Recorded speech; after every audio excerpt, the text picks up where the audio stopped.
Have you ever wondered what goes into getting an airplane ready for flight? Many people who have ever flown in a large aircraft don't understand what really goes into getting a plane ready. The same thing happens for a smaller plane. It takes preparation to make sure your airplane is ready for a safe flight. In my demonstration today, I'm going to show you the precise steps it takes to pre-flight a Piper Archer. There are about 28 different steps to getting your plane ready for a safe flight. Any misstep can be a crucial part to a safe flight. The first thing, getting into a plane, you want to find your checklist. Every pilot uses a checklist while pre-flighting their plane. The first steps on your checklist are going to be to turn your master on. Your master controls your electrical systems. Second is your pitot heat test. I'm going to turn my pitot heat, my lights on, and check my gauges for fuel.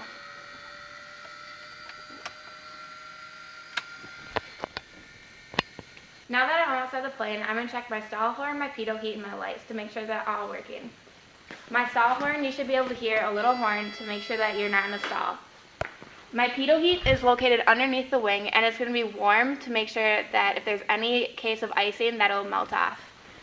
Walking around the plane, you can see that my lights are all blinking and that they're all working.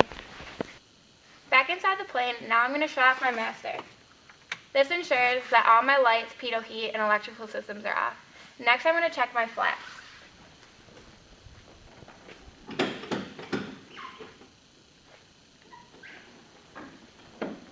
My flaps are working properly. This concludes the inside of my pre-flight.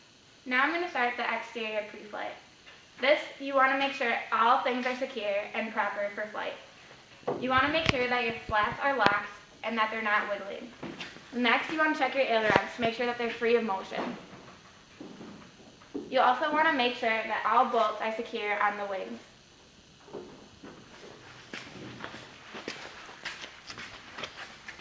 Also, walking around, you want to make sure that there's no dents.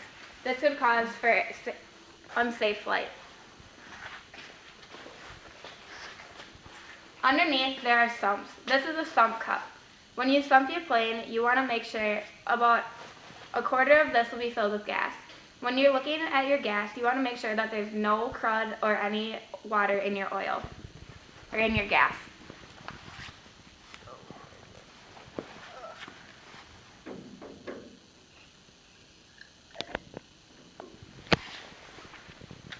Looking at your glass, it's clear. There's no water or anything else in your gas.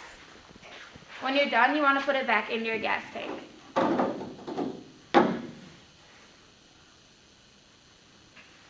Also, when you're putting your gas back in, you can look to see if you have enough fuel for your flight. Our tanks are full for flight.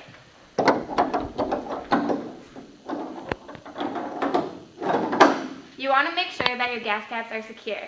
If they're not, you could leak oil or leak gas. After checking my fuel levels on my right side, I'm going to go and check my oil levels.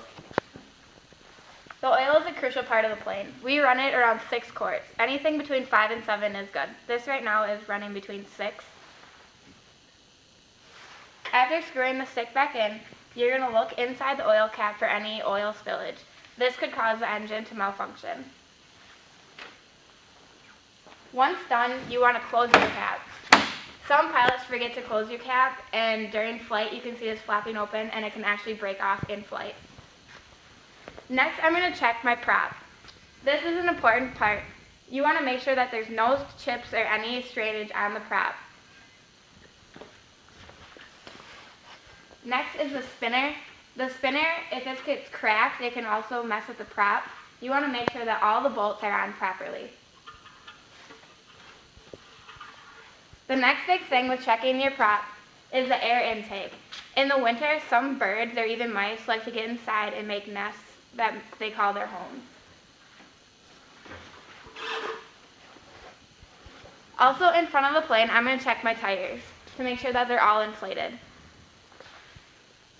On the left side of the plane, I'm also looking for the same stuff I was looking for on the right. I want to make sure that there's no dents in the plane or any malfunctions in it. The wing is connected properly. The struts and wheel are on good. Now I'm going to sump it.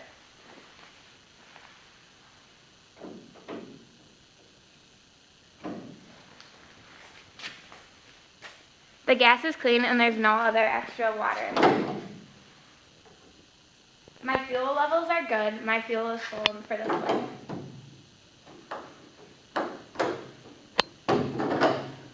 My gas cap is on, good.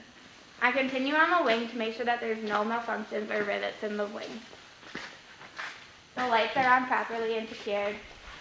The ailerons move freely and all the bolts are in. The flaps are on correct and they're not wiggling. There's no rivets in this part of the body. Now I'm going to check my elevator. It's on securely. It moves freely. The trim is set on the plane.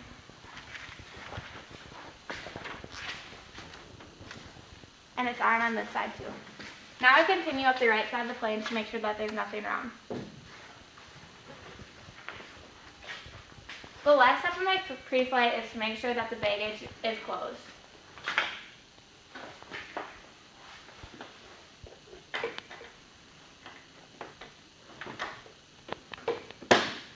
You want to make sure that the baggage storage area is secure, so it doesn't open up in the flight. Many pilots get into the habit of rushing through their pre-flights, and this is when accidents can happen.